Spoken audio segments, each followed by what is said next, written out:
But first, on domestic issues, you mentioned education. There seems to be, on the Democratic side of the fence, a divide between those pro-union Democrats who support teachers' unions that typically react very negatively to any kind of federal oversight and a big footprint from Washington. On the other hand, the other part of the Democrat coalition are these civil rights groups, like the National Council of La Raza, that typically have supported bills like laws like No Child Left Behind, because they see education as a civil right. So the divide is really between those who are pro-union Democrats and those who see education as a civil right. That's the choice. Which of those two camps are you more comfortable with? Well, there's no question that I came out through the public school, so forth, camp, but I don't necessarily consider myself part of either camp. I would say that the priority needs to be on improving public schools, but that's not inconsistent with embracing some of the high-performing charters and particularly learning from their results, and what has produced the results that they've gotten. So in San Antonio, in November of 2012, we ran a ballot initiative called Pre-K for SA, and it was a 1/8 cent sales tax increase that the voters voted on and approved to significantly expand high-quality full-day pre-K for 4-year-olds in our city over the next 8 years. And this is the part that I was glad we were able to do that is not done enough, I think, is that we always hear with charter schools that there's these high-performing ones are doing great, and that their secret sauce, so to speak, needs to be transferred into public schools. But rarely does that ever happen. So we took some of the things that I think have led these charter schools to be more successful, like a longer school day, teachers that are paid more, but you also expect more from them, like getting these parents to sign at the beginning this kind of contract that they're going to be more involved in their students' their child's education. And so far we've got a group of very passionate, effective teachers in this first year of the program. And by the way, also the teachers are hireable and fireable, so you have more flexibility with what you can do. I know the teachers' unions wouldn't like that, but it comes with the caveat that you're paying these teachers more. You're respecting them as professionals, and you're investing more with that sales tax increase in public education. So we can do some of both of those things, and I think that, I'm not in the camp with a lot of the folks that are totally pro-charter, and I'm not with the group that says that we're never going to let these people in, and that you can't be that averse to change, or learning from something else. The next issue is jobs. One of the things Texas has done very well, and I saw this firsthand in the 5 years I lived in Dallas, is they've created lots of jobs. And they've created jobs in lots of different sectors in Texas. They've actually done a good job of luring away a lot of businesses from California. What, in your mind, in your opinion, can government do to create more jobs, just in general, at the local level or at the federal level? Well, at the local level, there's a lot that you can do, and in conjunction with the federal level. First of all, job training of folks. I mean, industries are shifting right now. Technology is shifting the requirements in terms of job skills, and there are a lot of people that are getting left behind. Ensuring that people have the training that they need to go on to a second career, start a different job. Secondly, for the long term, better education. Now, I've said many times that I believe that brain power is the new currency of success in the 21st century global economy. The third is that you do have to have a good business climate. You have to have a business climate where people do want to do business and one that attracts business. I don't think that means you always have to have the lowest tax rate, but in San Antonio, for instance, we've worked on our permitting process so that that was one of the biggest headaches of people that were trying to start a business or develop a community, so that we streamline that and make it easier for them to actually accomplish their project. On the issue of healthcare, you have the news out this week that 7 million people have signed up for Obamacare. The White House had kind of a victory lap around this figure. We also see figures, though, that millions of people have lost their coverage. People feel very insecure about going into the exchange and about holding on to their coverage. And this was all supposed to be about getting insurance for the 40 or 45 million Americans who didn't have health insurance. Can you call what's happened with Obamacare a success? I would call it a success. There's no question that there have been setbacks, significant setbacks. I think even the president has said that the rollout was, riddled with errors. And I have spoken to people in the community, in my community, that say, look, my premium is lower now, but this prescription that I used to get for X dollars is now X plus $200. So I recognize that there are some issues with the law, but more of the people that I talk to say that they're going to be able to get health insurance for less than what they were paying before. And the president, I think, said it well the other day. If we went back, I mean, he didn't say exactly this, but if you went back to the beginning of Medicare or Social Security, there is no way that you're going to pull off a significant program like that without these kinds of hiccups. All of that is going to be worked out. And let me make a prediction that 20 years from now, Republicans are going to be making the argument that they made it better. They're going to be embracing it and saying, well, we made it better because of our objections to it. Just like not many of them completely oppose Medicare or Social Security, even though they may want to change it a little bit, reduce it. That's going to be a testament to the fact that it's a good thing overall that we're getting more people health insurance. The last domestic issue is immigration. You mentioned it earlier. Why do you think there is such an impasse in Washington over this issue, aside from what you hear about one party being to blame or not? The fact is that when Democrats controlled both houses of Congress and the White House for 2 years, when Barack Obama first got to the White House, still, this was not a priority. It was on the back burner. People like Rahm Emanuel, who was then Nancy Pelosi's lieutenant, now mayor of Chicago, was very open about keeping this off the agenda. He felt that this issue put Democrats in a very tough spot and would cause people to cast very difficult votes. What do you think is responsible for this impasse? And what's your personal solution, or preferred solution, to how you fashion a response to the immigration debate? What do you do about securing the borders and about the undocumented population currently here? First, I believe that there's an impasse for a couple of reasons. One of them is just technical, the Hastert rule. If they let folks in the House vote on the bipartisan Senate bill, the Gang of 8 or Gang of 7 or whatever it is now, the falling numbers of Gang of something, I believe that there are 218 people, if you include all the Democrats who would vote for it and enough Republicans who would pass it. But because of the Hastert rule, the Speaker will not put that to a vote. But more broadly than that, and this doesn't just apply to immigration, it's these districts, where if you're a Democrat, you're running in a heavily Democratic district, and if you're a Republican, all you got to do is win your primary. Right. And there are enough Republicans for whom it doesn't make sense for them to be on the yes side of immigration reform when they're going to have a Tea Party person or someone more to the right of them come and primary them, and they just can't take that risk. They won't take that risk personally, politically. I think that's the biggest issue that has caused the damage that we see. What is your preferred solution to the problem? On immigration? Yeah, on immigration. What would you like to see? Granted that my hope is that we're able, after some of these primaries are done, maybe before the end of the year, even after the election, but before the end of the new term, that they get comprehensive immigration passed. Of course, I would prefer that that's with a pathway to citizenship. Would you settle for instance, you say a pathway to citizenship. The debate as of late has become over whether they should settle for just legal status and not citizenship. If it comes down to basically you can hold out for citizenship, a pathway to citizenship, and not get anything, there are many dreamers out there and young people out there who are getting impatient saying they would settle for legal status.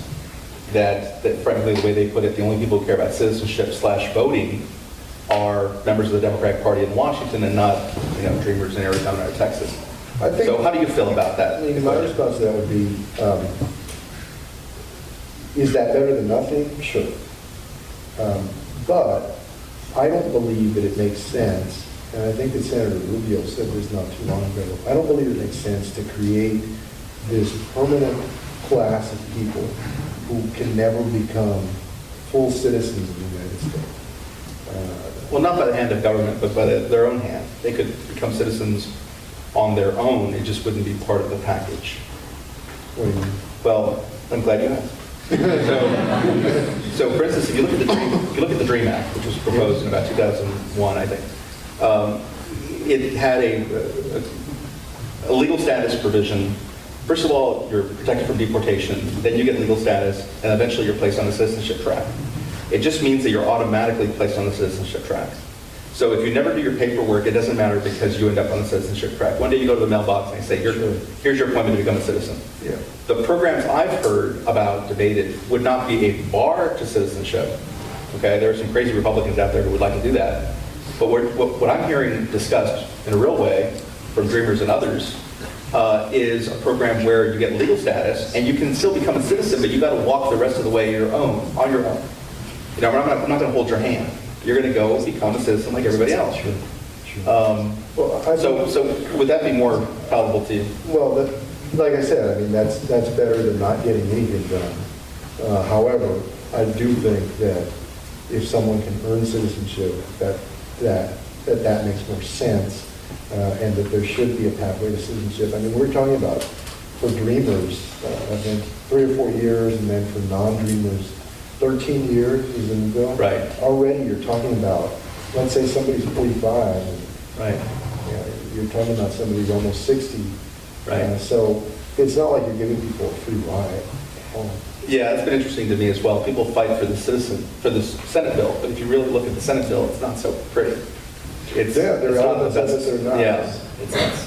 I mean, you would basically double the size of the Border Patrol. You'd have 40,000 Border Patrolmen as opposed to 20,000. It would be somewhat problematic. In the area of foreign policy, there's a raging debate, obviously in the Republican Party, but really across the parties, about America's role in the world. It never goes away. We're always revisiting that. And now a new generation revisits that same old question, America's role in the world. So let me take you around the world really quickly to a couple of places. Venezuela, Israel, Russia, and Mexico. Just this week, in Israel, for instance, there was Senator Kerry was there, the Secretary of State Kerry was there, John Kerry was there, and he sat down at peace talks between the Palestinians and the Israelis, and he was frustrated to the point where he just got up and walked away. Now, he may have since returned to the talks, but one of the things that occurred to me when I read that, you've been to Israel, I've been to Israel, I don't think Americans typically understand just how deep-rooted this conflict and divide is. And I think we come in as Americans thinking we can fix just about anything, but it may be that this impasse is never fixed. What is your sense about the best way going forward that that the United States can deal with the Israeli-Palestinian relationship and just Israel as a friend and ally?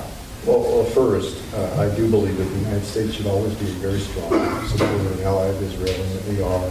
And I believe that in some corridors, President Obama has gotten that rap, because the fact is that he has been very supportive of Israel, and that we need to continue to be. And Clinton got close,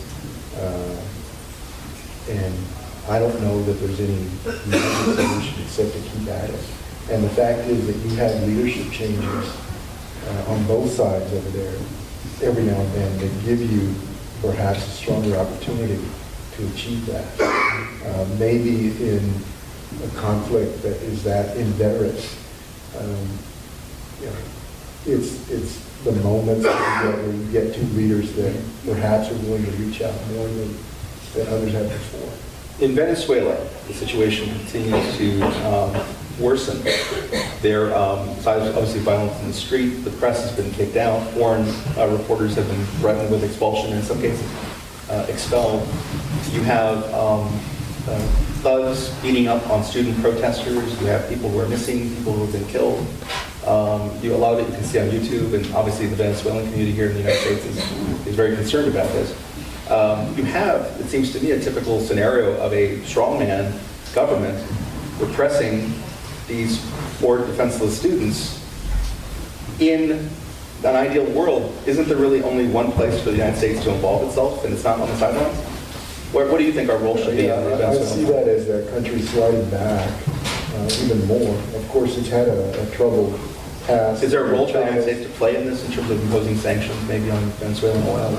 I believe that the United States should look at using things like economic sanctions. You'd want to, I don't know the intricate details of where that is now. However, in this world where the economy of countries are more interconnected than they ever have been, whether you're talking about Venezuela or you're talking about Russia, economic sanctions mean more than they ever have, probably, in history, because nations are more interdependent, national economy does. So, in order to help get Venezuela on a better path, I would hope that not just the United States, but its neighbors would look at what they can do economically. There's this divide in the Republican Party between Marco Rubio, who's actively pushing for a more active and engaged American foreign policy, and someone like Rand Paul, who is close to walking that isolationist line, saying that we really shouldn't be the world's policeman. That doesn't just apply to the Republican Party. It applies to every politician, every elected official in America. And Americans have that discussion. Which of those two camps do you feel more comfortable with? Probably the Rubio camp, in the sense that I believe the United States ought to be the preeminent voice and strength in the world. And the fact is that we have allies all over the world who depend upon the security that we help to offer them and our leadership economically, and that we cannot turn a blind eye to happenings around the world or say that somehow we're going to be a regional power or we're just not going to involve ourselves. Now, I think the reason that there's a less tolerance for that right now is because we got into the Iraq War and many people feel unnecessarily, and then that cost a lot in terms of lives and to our federal treasury. But that doesn't mean that the answer is to withdraw. You mentioned places that need our leadership. You mentioned Russia. That's a particularly sticky wicket. You have, somebody told me recently, they said, it's over. The debate's over. I said, what do you mean? They said, well, Putin took Crimea, it's done. And I thought, now the conversation at NATO is that they're concerned about Russia being on the march with regard to other countries. And this is very soon in our history to be having this conversation. I mean, World War II, wasn't that long ago in the scheme of things. And to be having a conversation like this again about a country on the march is unnerving. What would be, to your mind, the proper response to dealing with the big, tough issue, and that's Russia? Well, a robust response first of economic sanctions. I don't think anybody out there really believes that the United States is going to go to war with Russia over this right now. And so the options that you look at are what kind of economic sanctions can you impose? And the president has already begun imposing some of those and has made his intentions clear to Putin that there will be stronger sanctions. The other thing that you need a Europe that is united and is muscular in this, because Russia's economy depends more on its ability to export to Europe than it does even the United States. And we can also do some things ourselves, like become more energy independent.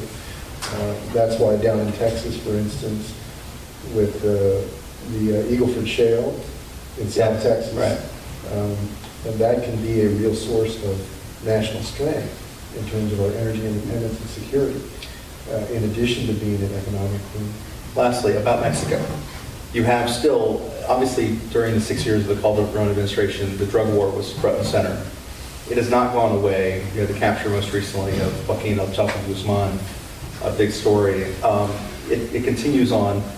We are, like it or not, co-owners of this drug war. Are we doing the right thing in terms of backing Mexico's play in its war against the cartels, or do you think we should maybe attach a little more finesse and nuance to that stance? I believe that we're doing the right thing. I know that there was a lot of frustration during the last administration in Mexico because of the the number of deaths related to narco trafficking and the war between among factions down there, drug cartels, and then their war with the authorities, the federal authorities. But to my mind, Mexico ought to have a very strong interest in United States assistance. And I'm quite confident that that assistance is probably more robust than any of us know, really, but that there is a role for the United States and its intelligence agencies to play constructively with Mexico as they fight those cartels.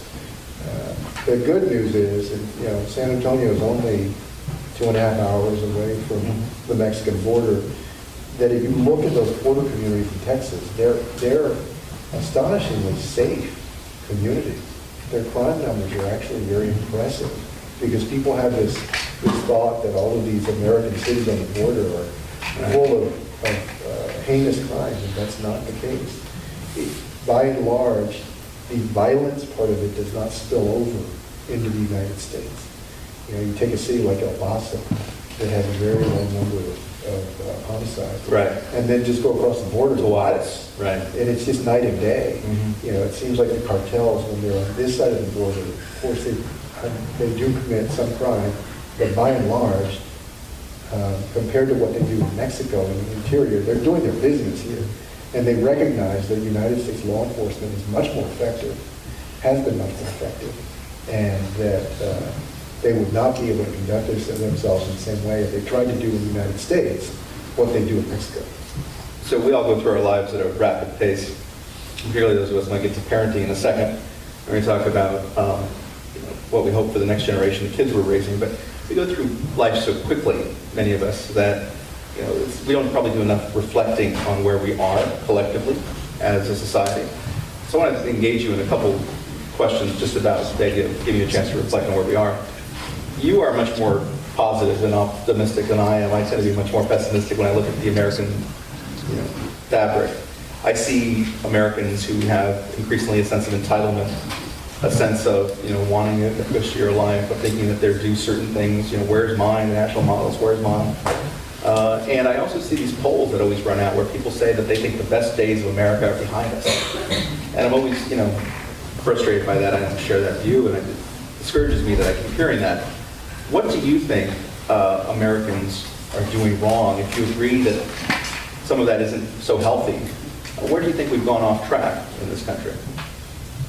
Or do you? I think, first, I don't believe that fundamentally America is off track. I do believe that we've had a rough few years. We had the greatest recession that we had seen since the Depression. So naturally, during those times, there's going to be a certain amount of worry and sometimes even self-doubt.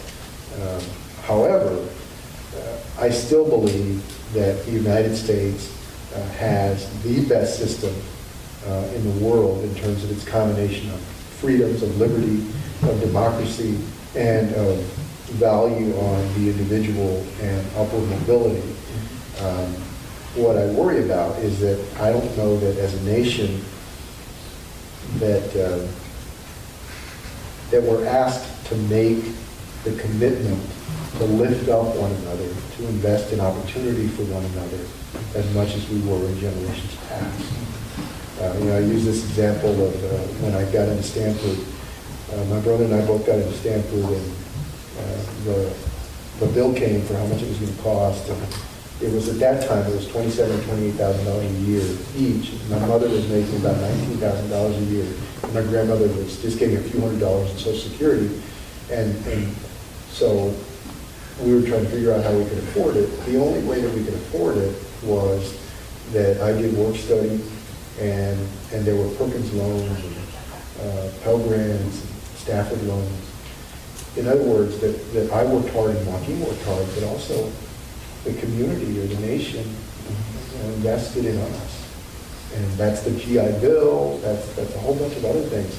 I worry that in the politics of today, we're not asking citizens of the nation to invest in each other the same way that we were before. That's what concerns me. One of the things that concerns me and people I speak to is again, because the Latino community is so big and so much a part of the fabric, there's this concern that they're not doing enough, progressing enough politically, economically. There was a study not long ago about what happened during a huge decrease of wealth in terms of, for instance, the value of homes. And, we were at the top of the list, by ethnic group. We had lost more as Latinos than any other ethnic group in our network during that time period. And as I said, politically, it seems like we don't get good service from either party.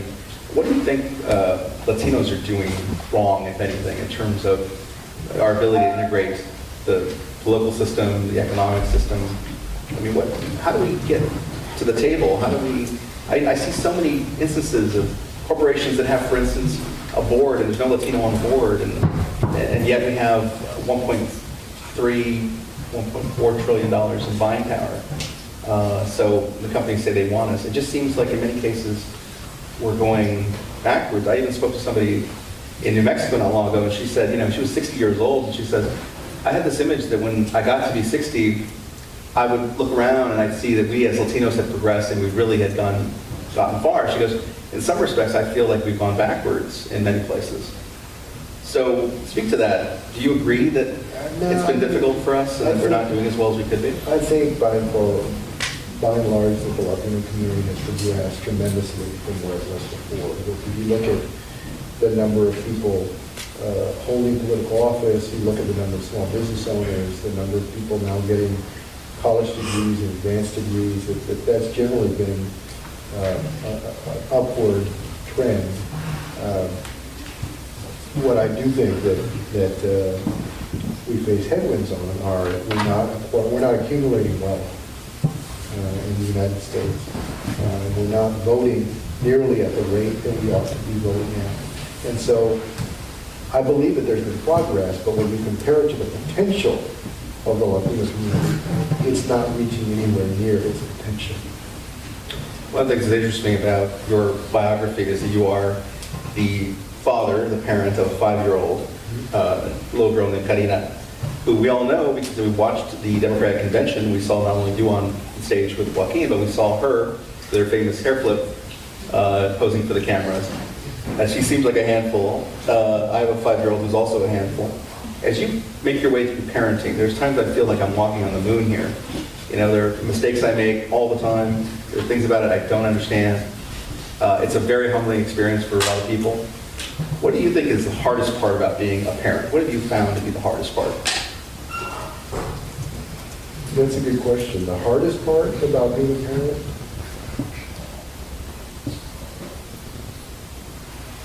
I mean, it's probably, the wondering whether you're doing the right thing. You think of somebody, you think of your child and how they're going to be in the future, and it's scary in a way because you don't know how they're going to turn out, and you hope the things that you're doing are right and you're showing them the right way. And the hardest part of what I do really is managing my time. And so I've always envisioned myself as a very active father, and there are times when I think I hit that mark and other times when I don't. So the most worrisome thing to me is about her future and what will she, who will she turn into, and then just personally myself, time. What's the best part about being a parent? Oh, I mean, getting to play with Karina and seeing her personality develop. And, I've learned more about My Little Pony and movie, and I play with her in her. We got her this Disney ice palace, the Frozen ice palace. Some of y'all probably know it. Just all of that. It's wonderful to get to see a human being blossom into their own person. What's the one lesson you most want to teach her so that when she gets older and she has her own kids, and you get a sense for the kind of person she becomes, what's the main lesson you want to leave her with? And she thinks back and say, I learned this from my father. There are a lot, but I think if anything, it would be what my mother gave Joaquin and me, which is to believe in herself, to have confidence in herself. About a year and a half ago, maybe a year ago, Erica and I were watching TV in the morning. The TV was on, and the president was on TV, and I said, we were talking about the president. And I said, oh, Karina, you can be president. She said, oh, that's for boys. It's things like that, that make you think about your role as a parent, and then everything you face as a parent, in this case with a young girl, and things that seem sometimes out of your control. But if I can give her anything, I hope it's a strong sense of herself and self-confidence, and that she's worth something in the world. What would most disappoint you? My final question in this field, I mean, in terms of, it's almost like what you worry about the most. For me, I think that what I get most worried about is that my kids will grow up and I wrote a column about this not long ago. They grow up at a time when, you can order a cup of coffee 15,000 different ways, and to personalize it, they put your name on the cup.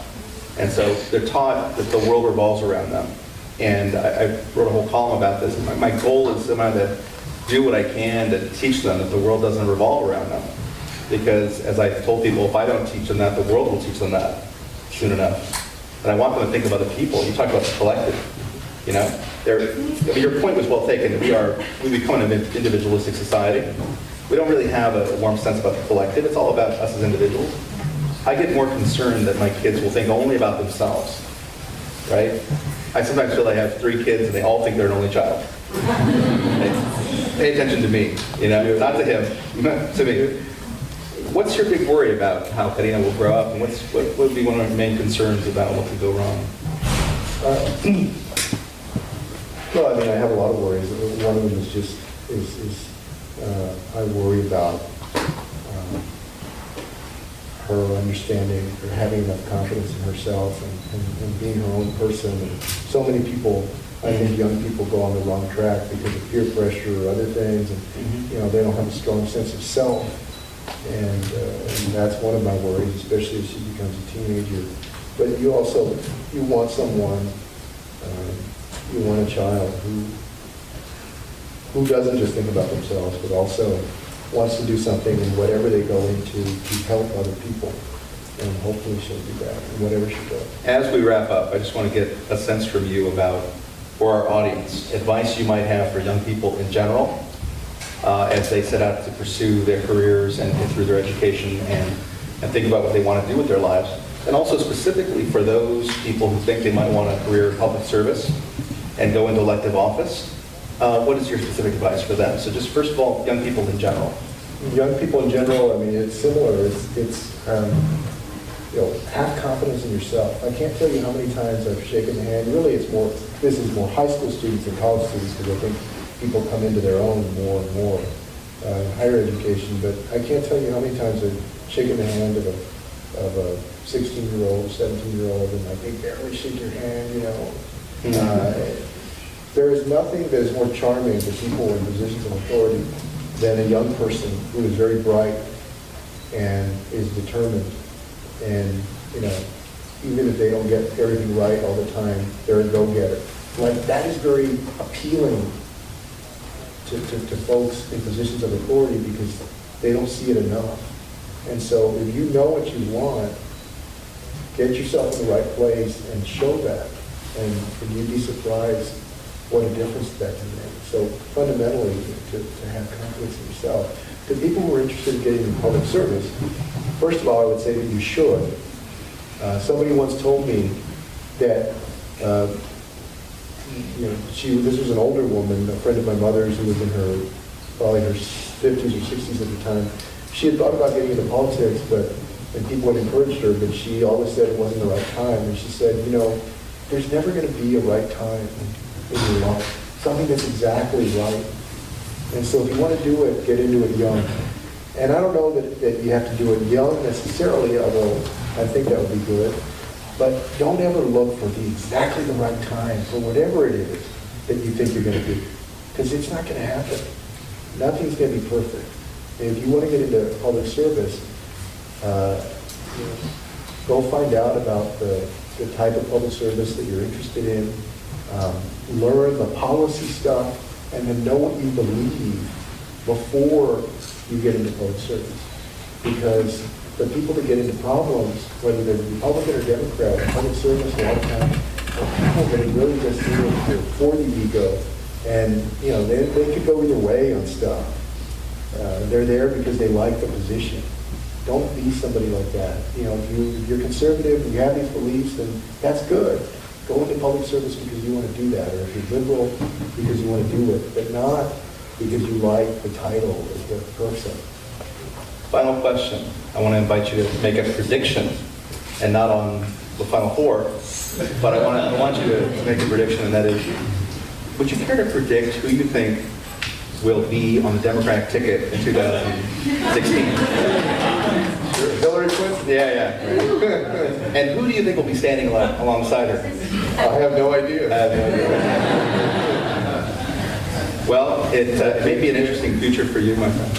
Thanks a lot. Thanks so much to Julian Castro and for answering these questions. I look forward to the rest of the evening.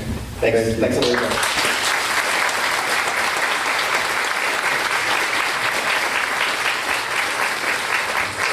I'm going to apologize, I have to butt in. So we're at 8:22, and the event's supposed to end at 8:30, so we kind of want to just move along and go to the Let's go to the audience questions. Absolutely, So, let's do that. If you'd like to ask a question, please come up to the mics in the front. Keep it brief. We promise we'll answer quickly too.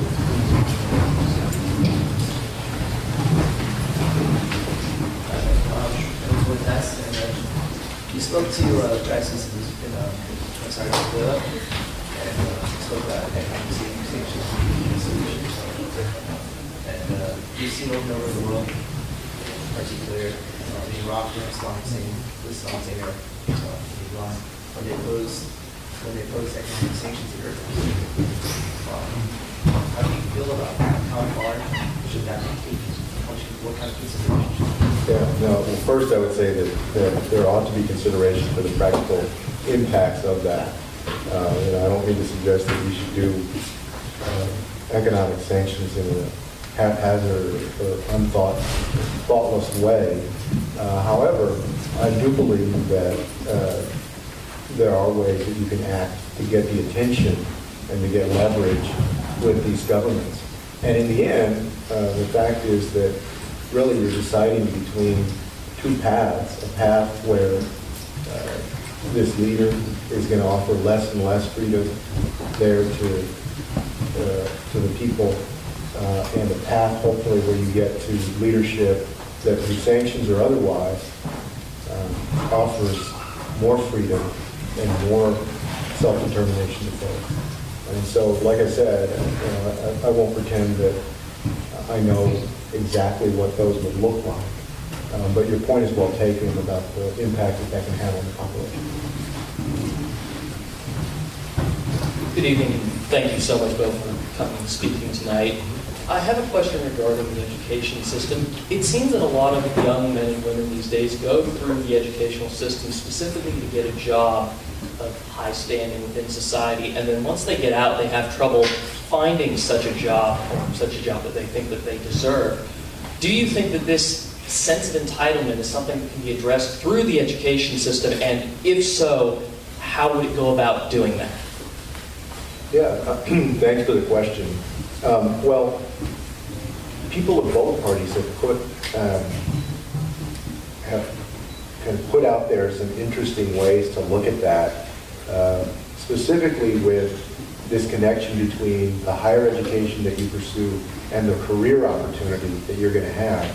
There have been suggestions at reform in higher education that make more transparent the likelihood of somebody getting a certain job with a certain kind of major or associate's degree or bachelor's degree.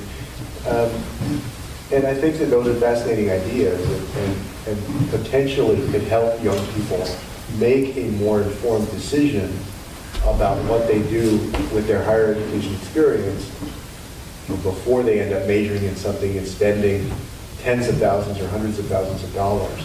I can be supportive of ways that we give people information that connects employment with higher education and makes that process transparent much better. My only fear, my only concern is that higher education is not like any other business. It is different. It is supposed to be a marketplace of ideas, and it's not even like K through 12 education. So how do you make it more transparent and connect it more to the outcome, the employment outcomes, give you the information that you need so you can make better choices, but not turn it into something that is only about the job that you're going to get. Because I still believe, and I think a lot of people believe, that higher education is about the exploration of knowledge. And there's a strong value to the individual and to society in that. And it's about balancing those two things. Let me take a quick crack at that in a different way. One of the interesting things about the public education system, the dynamic there, is that there's always a struggle between what goes on in the home and what goes on in the school. And if I want my kids to learn how to share, there's a debate about whether school's supposed to teach them to share, or is that my job as a parent? And there's many things that we as parents have to do. And one of the things we have to do as parents is to teach our kids to not have a sense of entitlement, about not having an attitude that somehow if you graduate with a college degree, there are jobs that are beneath you. We have that conversation all the time. There are people who, there's inherently, when you go to a UC school, you make the assumption somehow that when you graduate, there are certain jobs that you are entitled to, that you deserve, that you are positioned for. And if somebody comes to you with a job that you think is somehow below your standards, you may just turn it down. And the proper role for a parent is to tell their kids, teach their kids, you don't do that. That's not how you get ahead. You take those jobs, you learn from those jobs, you appreciate work for the sake of work, and you don't make the mistake of thinking somehow that you're too good for anything. So I don't think that's the role of the public schools. I think that's the role of good parenting, and that is a much tougher nut to crack. We can improve the schools a lot sooner than we can improve our parenting. Thank you. So I've been visiting San Antonio for several years now, and I've seen its expansion and its growth. You've done a great job with that with SA 2020 and bringing in so many new corporations that have San Antonio as their base now. San Antonio, I've seen, is one of the cities where Latinos are seen in a very respectful way. We have a very strong impact in the city. And I just want to know what you think will happen to the Latino population and how we will be regarded once the city's huge. Do you think we might lose our place in the city and we might be overrun by others who come? Or do you think that Latinos will always have a very strong impact within the city and in politics? I mean, right, you're the mayor and your brother is a congressional representative. Do you think that Latinos will always have those places when San Antonio becomes a huge city like Dallas or Austin, which are very, very big? What do you think of that? First, I would say that be careful. We're bigger than Austin. Bigger than Dallas. Bigger than Dallas. But I don't fear the Latinos losing as the city gets bigger. My concern is that I want the students of that city to be well educated, because when these companies come in, what I want is that I want our local folks to be able to compete for those jobs. And of course, we always welcome people moving into the city, but we also want a lot of those jobs to be taken up by folks who have sat in the classrooms in the high schools and gone to the local universities. And whether they're Latino or non-Latino, but with respect to the Latino community, that city is 63.2% Latino. And so culturally, economically, you can't separate the destiny of those two. And so I don't fear that something's going to change there, as long as there is a strong commitment to educating the entire city well. And that was the idea behind Pre-K-2SA, is getting these students a better education. All right, so this next question is going to be the last one. So I encourage everyone who's standing up to sit down, but save your questions because we'll be having a reception afterwards. So I have a quick question on regressing back to what Glenn said to you growing up in a low socioeconomic status and a time period when Latinos didn't really have as much representation in the United States as they do now.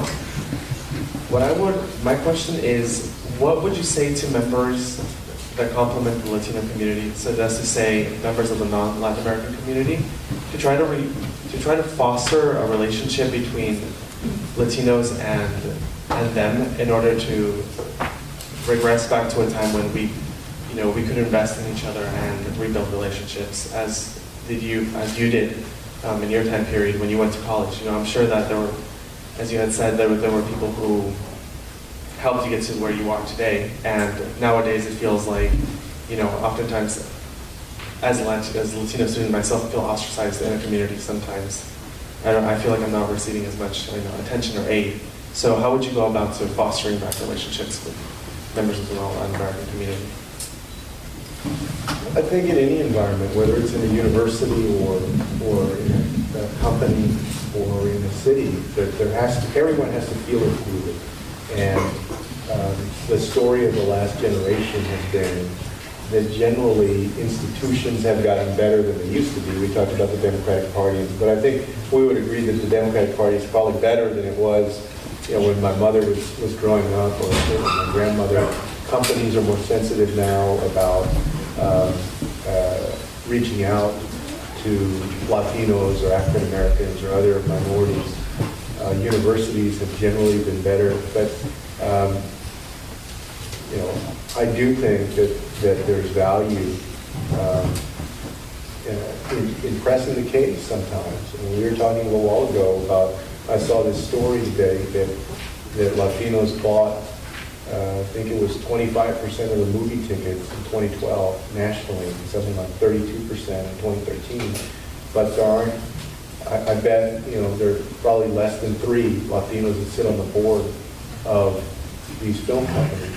And something like 4.3% of the speaking roles went to Latino actors and actresses.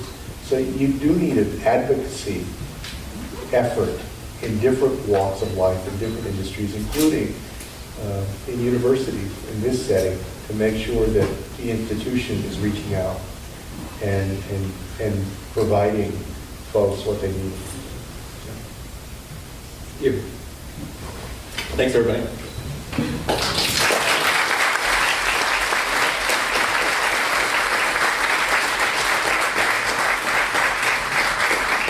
So this is the end of the event tonight. So just like to thank everyone who came out in support of this event. I'd like to give a big round of applause to our 2 speakers, Julian Castro and Ruben Navarrette. Thank you for coming to Houston with that.